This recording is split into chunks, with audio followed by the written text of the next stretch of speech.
Forks trace their origins back to the ancient Greeks. Forks at that time were fairly large, with two tines that aided in the carving of meat in the kitchen. The tines prevented meat from twisting or moving during carving and allowed food to slide off more easily than it would with a knife.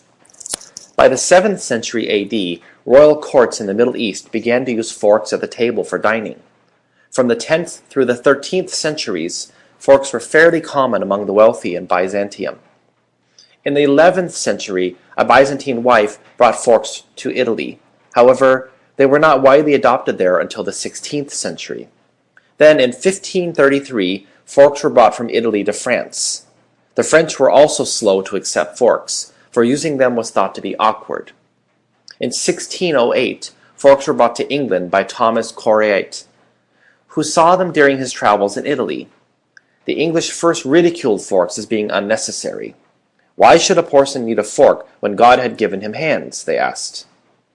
Slowly, however, forks came to be adopted by the wealthy as a symbol of their social status.